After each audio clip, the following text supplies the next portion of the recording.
eu tava com preguiça de ler as coisas, de ouvir as coisas, de tanto excesso. Então o Tu também, ele é um exercício zen de voltar para voz e violão, de voltar para o orgânico. Ele é tipo uma comida orgânica, né? Uma jornada vegana, o Tu.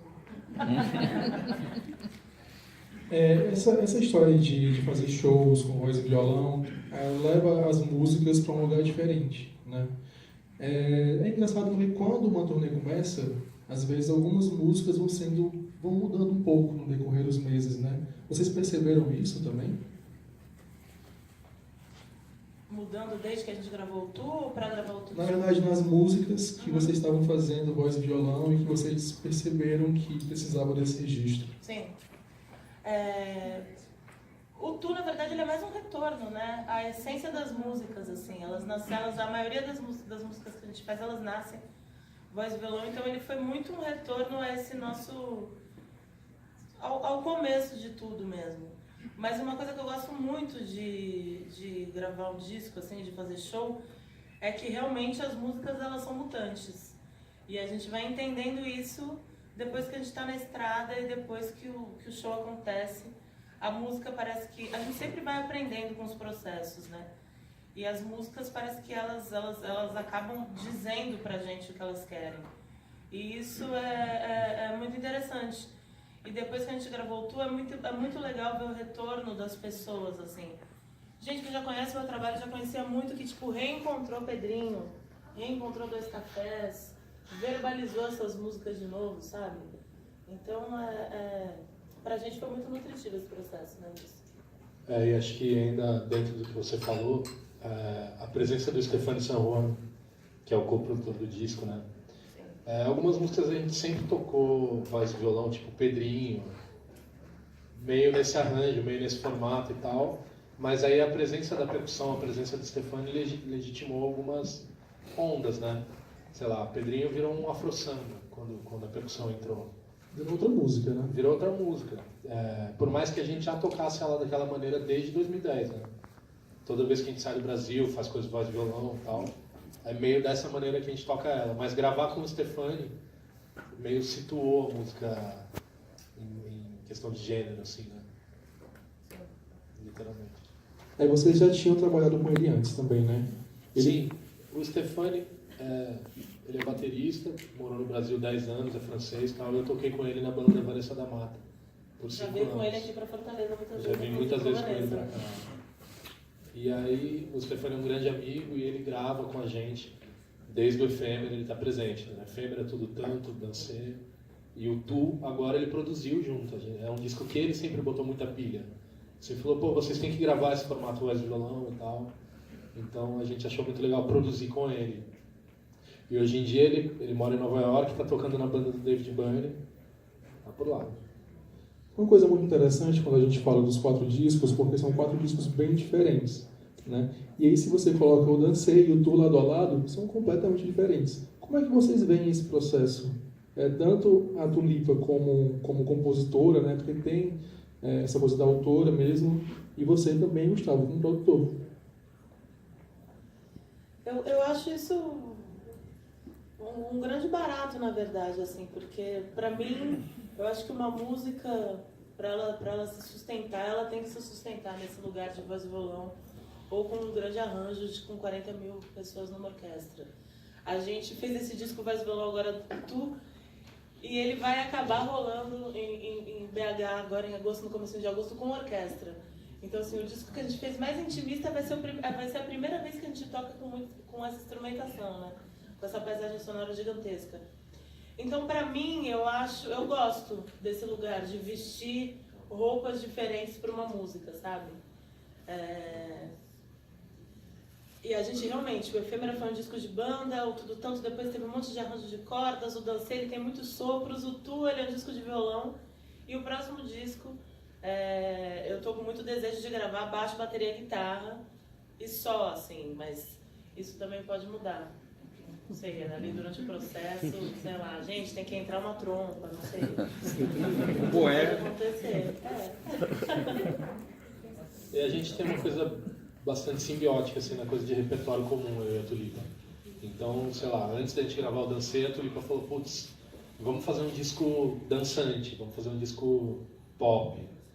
E a gente se entende bem nesse lugar, assim, de referência ou de gosto comum. É engraçado você tocar nesse assunto, porque eu queria perguntar justamente isso. Vocês cresceram juntos, né?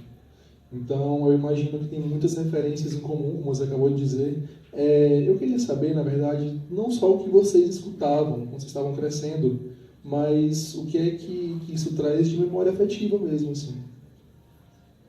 Desses sons que vocês escutavam em casa, né? Não, começa falando você. Que a gente já interrompe, né?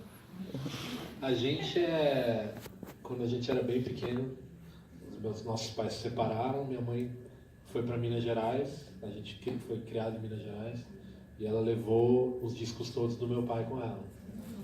Então a gente cresceu ouvindo essa discoteca, né? E a gente é absolutamente influenciado pelo que a gente ouviu nesse período, assim. E que era muito, sei lá, muito MPB, mas muito rock, muito progressivo, muito psicodélico. Assim, nossa formação musical vem muito de casa, assim, de ouvir as coisas que minha mãe gostava, as coisas que meu pai gostava. Eu acho que o que fica muito forte dessa memória afetiva é justamente essa vitrola da minha mãe ligada, assim. Minha mãe sempre foi uma pessoa que ela acordava, a primeira coisa que ela fazia era colocar um disco. E eu lembro muito dos primeiros momentos quando foi liberado pra gente. Minha mãe ela tinha uns caixotes de madeira, né? Inclusive eu adoraria ter esses caixotes hoje, porque eles são ótimos. Ela tinha uns caixotes de madeira com rodinha, que era onde ela guardava os vinis. Quando a gente passou a ter autonomia para mexer naqueles discos e colocar um disco na vitrola... Com 4, 5 anos. Isso era muito maravilhoso, assim, escolher um disco. E a gente não tinha muito disco, não tinha muito essa coisa de disco para criança. Né? Acho que não era um nicho muito... Até mesmo Arca de Noé, essas coisas, a gente não tinha um vinil em casa. Eu fui conhecer isso na vida adulta, né? Quando eu era pequena, eu não conhecia isso. Então, a gente escutava os discos da minha mãe, assim, dos meus pais. E aí, a memória afetiva é essa vitrola ligada, assim, muito forte. Era válvula ou transistor a vitrola? Era o quê? A válvula Era ou transistor. Era transistor? Porque a válvula tem outras sonoridades. a minha mãe não tinha uma grande vitrola, nem uma caixa de som, Ela tinha grandes discos. Ela tinha grandes discos, né? Vocês podem citar alguns desses grandes discos? Eu lembro criança, assim, moleque mesmo, da minha mãe fazendo café, e ela colocava muito aquele disco do Caetano, que ele tá de boa na capa, que é o disco que ele gravou em Londres.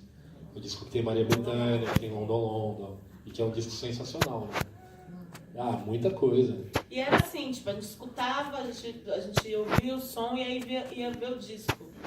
Imagina, você escuta o Caetano e você vai ver aquele disco, tipo, que figura é essa? Que loucura! Então, sei lá, eu tinha 4 anos e eu já sabia que aquilo era uma loucura, entendeu? Minha mãe escutava muito Milton, porque é isso, meus pais se separaram, só que meu pai é músico e tocou a vida inteira com o Itamar Assunção, que é um cara de São Paulo, representante da vanguarda paulista. Então tinha essa carga muito paulistana na minha casa, assim.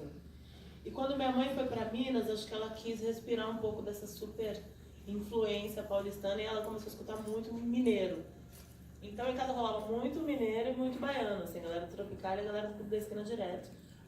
Embora a gente tivesse essa influência do meu pai super paulistano. Vocês conseguiam sentir o peso, por exemplo, da poesia de Itamar Assunção? O peso o quê? Da poesia. O Itamar foi um negócio que eu consegui decupar também, mas lá pelos meus 13, 14 anos, assim, eu precisei ir pra rua pra entender o Itamar, assim. Precisei escutar ele um pouco fora de casa.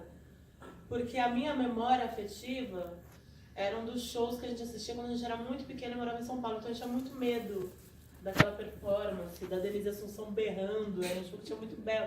Então eu tinha medo do som do Itamar. Eu demorei pra entrar no mental do som do Itamar. Eu pequena, a minha escola era muito mais o Grupo Rumo, que tinha coisa da melodia da fala e tudo mais. Eu demorei pra entender a genialidade do Itamar, assim. O disco era o brinquedo de vocês, né? Era? O disco era, sim, sem dúvida nenhuma. Eram os nossos brinquedos. Bom, vamos voltar aqui um pouquinho para o tour. Tem uma coisa muito interessante, porque ele nasceu ele foi pensado para ser um disco de releituras. Mas aí, se você pegar ele hoje, são 9 faixas, só 4 são releituras, né? Tem 5 faixas que foram concebidas nesse caminho. Como é que foi esse processo? E quando é que vocês entenderam que ele estava indo para esse lado? É até engraçado que eu falo, tem uma frase engraçada que a gente entendeu nesse processo, que foi, quando a gente começou, era um disco de releitura porque a gente tinha esse show e eu queria tirar foto dessas músicas. Então, o disco tava, o repertório estava ali pronto das músicas que a gente fazia naquele show, era só entrar e gravar do jeito que a gente fazia. Na hora de entrar no estúdio, de começar, tipo, vamos gravar tal dia, o que aconteceu? A gente abriu a porteira da composição. A gente começou a ficar empolgado, entendeu? Tipo, putz, tô com uma ideia aqui, vamos fazer uma música aqui. A gente tinha feito uma música... A música com a Ava foi antes da música dela, né? Sim. A gente queria fazer uma música com a Ava Rocha, que é uma amiga nossa. Putz, vamos tentar encontrar com a Ava, ver se sai uma música. Então começaram a aparecer músicas novas. Só que realmente não foi o esperado. E as músicas que entrariam pro disco também, muita coisa ficou de fora. Porque também a gente começou a ser pautado pelo momento político todo.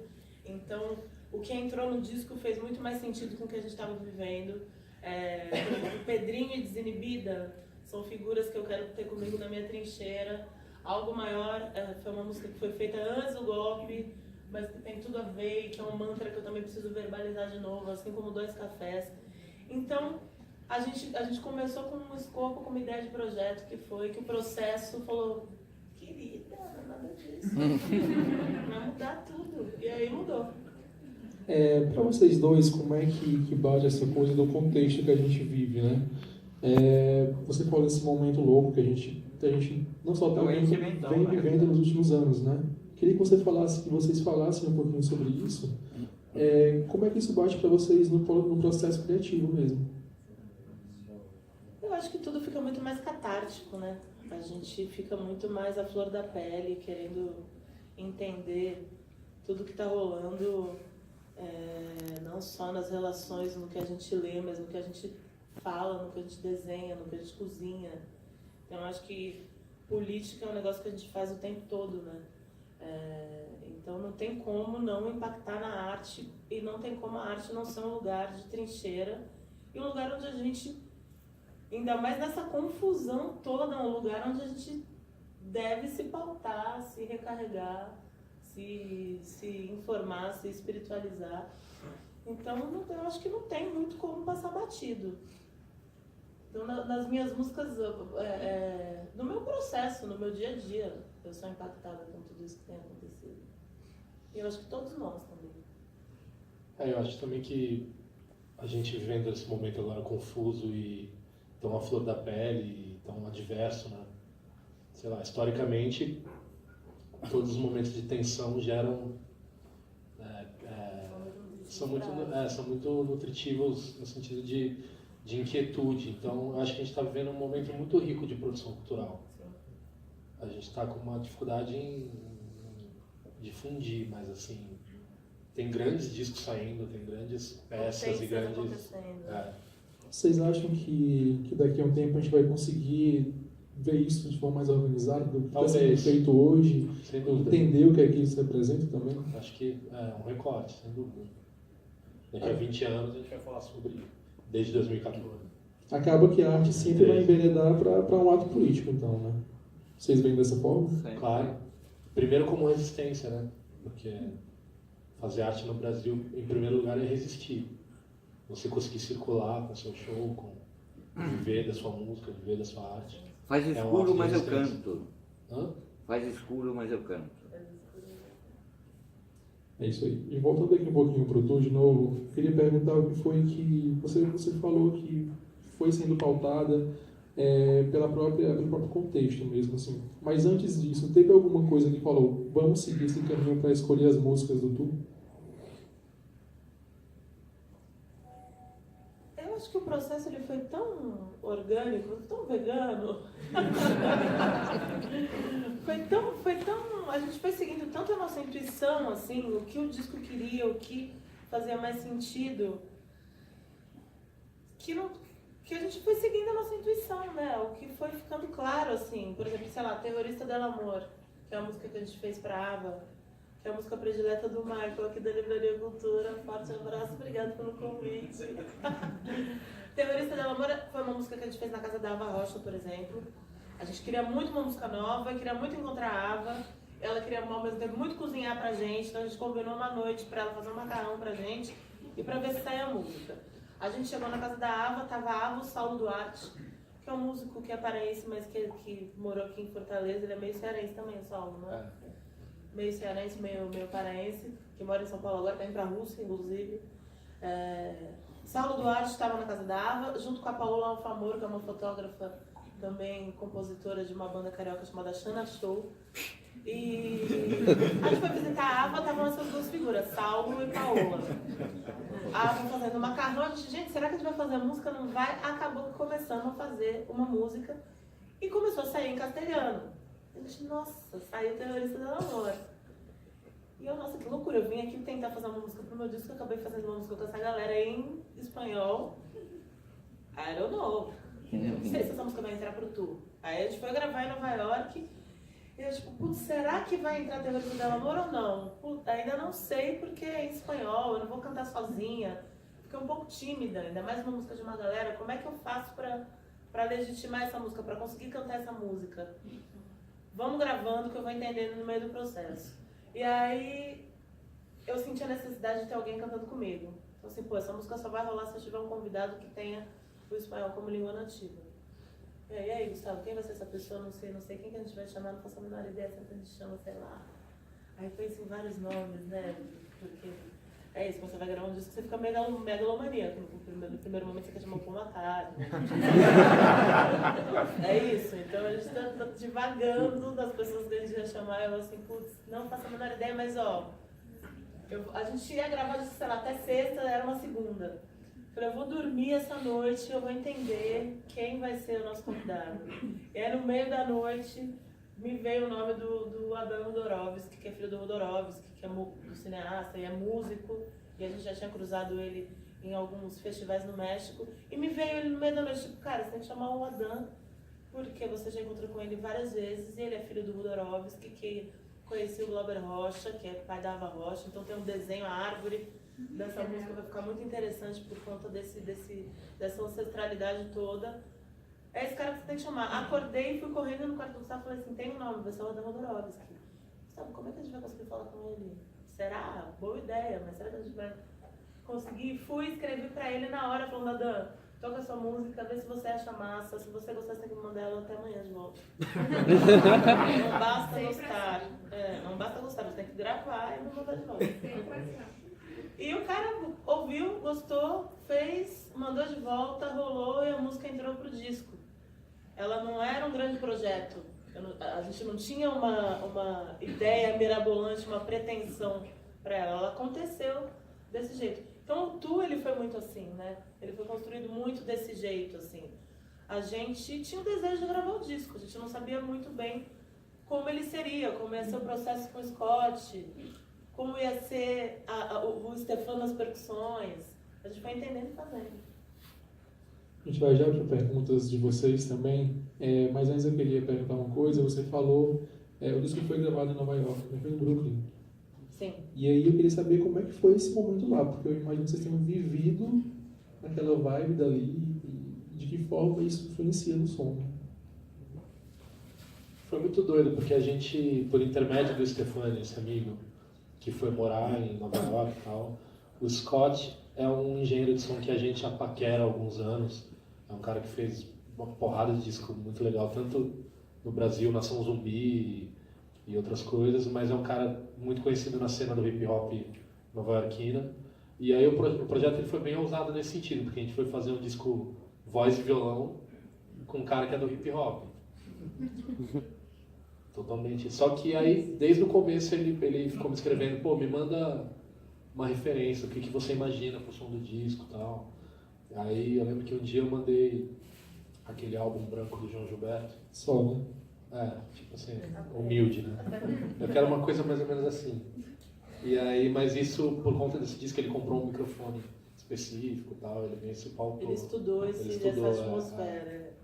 Então foi uma aula, porque o cara é um mestre, assim, foi realmente chegar perto de uma outra maneira de pensar, de um jeito de produzir, de gravar, de mixar, um pouco diferente do que eu estou acostumado a fazer aqui no Brasil. Então foi uma aula. E a gente realmente viveu essa atmosfera do Brooklyn, assim, a gente não saiu do bairro. A gente ficou o tempo todo ali e foi muito interessante esse dia a dia ali. E eu acho Nova York e São Paulo são muito parecidas. Assim. A gente tem o bairro judeu, tem a Liberdade, né? Tem esses lugares assim. Eu estou morando num lugar em São Paulo que chama Vila Ângulo, que é um bairro do lado da Pompeia, assim, entre a Pompeia e a Lapa. Que é o Brooklyn, cara. Muito assim. É o lugar onde tem muito grafiteiro. Igual o Brooklyn. A gente ficou ali em Bushwick, o lugar que a gente estava, os grafites eram parecidos. E, então, de alguma maneira, eu estava em casa. Foi interessante viver o bairro assim, sabe? Entendendo a paisagem urbana, assim, que não era tão diferente da que eu vivo. A impressão que eu tenho é justamente essa, né, de casa, assim, porque além desse contexto dos bairros parecidos, ainda tem o João Gilberto como uma referência. Então, vocês estavam muito seguros quanto a isso, né? Vamos para a pergunta do pessoal.